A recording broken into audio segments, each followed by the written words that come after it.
नमस्कार दोस्तों। तो आज आप लोगों के लिए क्लास 10 हिंदी का चैप्टर 5 लेकर आया हूँ, जिसका नाम है नागरी लिपि। इसके लेखक है गुनाकर मुले। इनका जन्म 3 जनवरी 1935 ईस्वी को हुआ था और इनकी जन्मभूमि है महाराष्ट्र के अमरावती जिले के एक गांव में। इनकी मृत्यु सन 2009 में हुआ था। इनके जो जीवन के बारे में है यहाँ पर दिया गया है, आप लोग अच्छी तरह से पढ़कर समझ लीजिएगा। तो ये इनके जीवन के बारे में जो है विस्तृत जानकारी जो है मैंने यहाँ दे दिया है, इसे आप अच्छी तरह से पढ़ लीजिएगा। ये पाठ का सारांश है, देख सकते हैं देवनागरी लिपि के बारे में ये पाठ का सारांश है। तो इसे भी आप लोग जो है पढ़िएगा ताकि ये पाठ ज़्यादा अच्छा से समझ में आए। इस वीडियो में जो है आप लोग के लिए सारांश, लेखक परिचय, ऑब्जेक्टिव और बुक से जितने भी क्वेश्चन आंसर है वो सारा लेकर आया हूँ। तो इस वीडियो में लास्ट तक बने रहें, आपको सारा क्वेश्चन आंसर जो है इस वीडियो से कराऊंगा। तो देख सकते हैं ये उसके सारांश है। तो आप लोग जो है सारांश को पॉज करके आप लोग अच्छी तरह से इसे पढ़िएगा और समझिएगा। देख सकते हैं ये सारे सारांश हैं। अब यहाँ से वस्तुनिष्ठ प्रश्न है। तो देख सकते हैं पहला प्रश्न है, नागरी लिपि के आरंभिक लेख हमें कहाँ से मिलते हैं? तो इसका आंसर है दक्षिणी भारत। फिर अगला प्रश्न है, बेतमा दानपत्र किस समय का है? तो इसका आंसर है 1020 ईस्वी का। फिर अगला प्रश्न है, उत्तर भारत से नागरी लिपि के लेख कब से मिलने लगते हैं? तो इसका आंसर है 8वीं सदी से। फिर अगला प्रश्न है, गुनाकर मुले ने मिडिल स्तर की पढ़ाई किस भाषा में की? तो इसका आंसर है मराठी भाषा में। फिर अगला प्रश्न है, मुले ने अंग्रेजी व हिंदी की पढ़ाई कहाँ पर की? तो इसका आंसर है वर्धा में। फिर अगला प्रश्न है, नेपाली भाषा किस लिपि में लिखी जाती है? तो इसका आंसर देवनागरी लिपि में। फिर अगला प्रश्न है, गुनाकर मुले का जन्म कब हुआ था? तो इसका आंसर है 1935 ईस्वी में। फिर अगला प्रश्न है, गुनाकर मुले का जन्म कहाँ हुआ था? तो इसका आंसर है महाराष्ट्र में। फिर अगला प्रश्न है, इन्होंने किस पुस्तक में पुरानी लिपियों की विस्तृत जानकारी दी है? तो देख सकते हैं इसका भी आंसर जो है अक्षर कथा। फिर अगला प्रश्न है, गुप्तों की राजधानी को क्या कहा जाता होगा? तो इसका आंसर है देवनगर। फिर अगला प्रश्न है, बांग्ला लिपि प्राचीन नागरी लिपि की है, क्या है? तो इसका आंसर है बहन। अगला प्रश्न है, केरल के शासकों के द्वारा सिक्कों पर वीर केरलस्य शब्द किस लिपि में लिखी गई है? तो इसका आंसर है नागरी लिपि में। फिर अगला प्रश्न है, पहल किन राजाओं के लेखों के लिपि को ही देवनागरी नाम दिया गया था? तो देख सकते हैं इसका आंसर है विजयनगर के राजाओं का। फिर अगला प्रश्न है, उत्तर भारत की विशेष स्थापत्य शैली को क्या कहते हैं? तो इसका आंसर है नागर शैली। फिर अगला प्रश्न है, देवनागरी लिपि में मुद्रण के टाइप कब बने? तो इसका आंसर है 2 सदी पहले। फिर अगला प्रश्न है, नागरी लिपि कब एक सार्वदेशिक लिपि थी? तो इसका आंसर है 8वीं 11वीं सदी में। फिर अगला प्रश्न है, पहले दक्षिण भारत की नागरी लिपि क्या कहलाती थी? तो इसका आंसर है सिद्धम। फिर अगला प्रश्न है, गुनाकर मुले ने विभिन्न विषयों पर कितने निबंध लिखे? तो इसका आंसर 2500 से अधिक।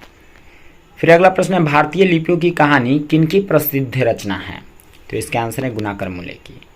फिर अगला प्रश्न है, इस्लामी शासक का आरंभ काल है? तो इसका आंसर है 12वीं सदी से। फिर अगला प्रश्न है, गुनाकर मुले की मृत्यु कब हुई? तो इसका आंसर है 2009 ईस्वी में। फिर अगला प्रश्न है, किस शासक ने अपने सिक्कों पर राम सीता की आकृति और नागरी लिपि में रामसी शब्द अंकित करवाए थे? तो इसका आंसर है अकबर ने। फिर अगला प्रश्न है, नागरी लिपि शीर्षक निबंध के निबंधकार कौन है? तो इसका आंसर है गुनाकर मुले। फिर अगला प्रश्न है, नागरी लिपि शीर्षक पाठ किस पुस्तक से लिया गया है? तो इसका आंसर है भारतीय लिपियों की कहानी। फिर अगला प्रश्न है, मराठी भाषा की लिपि कौन सी है? तो इसका आंसर है देवनागरी। फिर अगला प्रश्न है, टकसाल का संबंध है? तो सिक्कों से। फिर अगला प्रश्न है, श्रवण बेलगोला स्थान का संबंध किससे है? तो इसका आंसर है जैन धर्म से। सिद्धम क्या है? तो सिद्धम एक प्रकार की लिपि है। किसे देवनागरी की संज्ञा दी गई है? काशी को। हिंदी के आदि कवि कौन है? सरहपाद। अमोघ वर्ष कौन था? प्रख्यात राष्ट्रकूट राजा। मिहिर भोज की ग्वालियर प्रशस्ति किस भाषा में है? संस्कृत। बेतमा कहाँ है? इंदौर के पास। दक्षिण भारत के पांड्य प्रदेश से किस राजा के पलियम ताम्र पत्र मिले हैं? राजा वर्गुन। देवनागरी लिपि के अक्षरों में स्थिरता कैसे आई। तो देख सकते हैं यहाँ से जो है बुक से क्वेश्चन आंसर है, तो देख सकते हैं इसका आंसर दिया गया है। फिर अगला प्रश्न है देवनागरी लिपि में कौन कौन सी भाषाएं लिखी जाती है, तो इसका भी आंसर दिया गया है। फिर अगला प्रश्न है लेखक ने किन भारतीय लिपियों से देवनागरी का संबंध बताया है, तो इसका भी आंसर दिया गया है। फिर अगला प्रश्न है नंदी नागरी किसे कहते हैं, किस प्रसंग में लेखक ने उसका उल्लेख किया है, तो देख सकते हैं इसका भी आंसर कुछ इस प्रकार से दिया गया है। फिर अगला प्रश्न है नागरी लिपि में आरंभिक लेख कहाँ प्राप्त हुए, उनके विवरण दें, तो इसका भी आंसर जो है कुछ इस प्रकार से दिया गया है, तो आप लोग देख सकते हैं।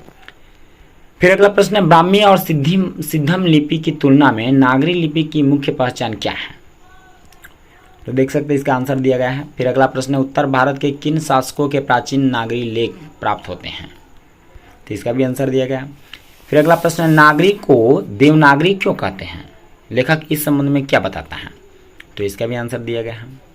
फिर अगला प्रश्न है नागरी की उत्पत्ति के संबंध में लेखक का क्या कहना है, पटना से नागरी का क्या संबंध लेखक ने बताया है, तो देख सकते हैं इसका भी आंसर जो है कुछ इस प्रकार से दिया गया है। फिर अगला प्रश्न है नागरी लिपि कब तक सार्वदेशिक लिपि थी, तो इसका भी आंसर जो है कुछ इस प्रकार से दिया गया है। फिर अगला प्रश्न नागरी लिपि के साथ साथ किसका जन्म होता है, इस संबंध में लेखक क्या जानकारी देता है, तो इसका भी आंसर दिया गया है। फिर अगला प्रश्न है गुर्जर प्रतिहार कौन थे, तो गुर्जर प्रतिहार जो है कौन थे उनके बारे में नीचे जानकारी दी गई है, तो आप लोग इसे नोट करके याद कीजिएगा। फिर अगला प्रश्न है निबंध के आधार पर कालक्रम से नागरी लेखों से संबंधित प्रमाण प्रस्तुत करें, तो इसका भी आंसर जो है कुछ इस प्रकार से दिया गया है, तो आप लोग देख सकते हैं।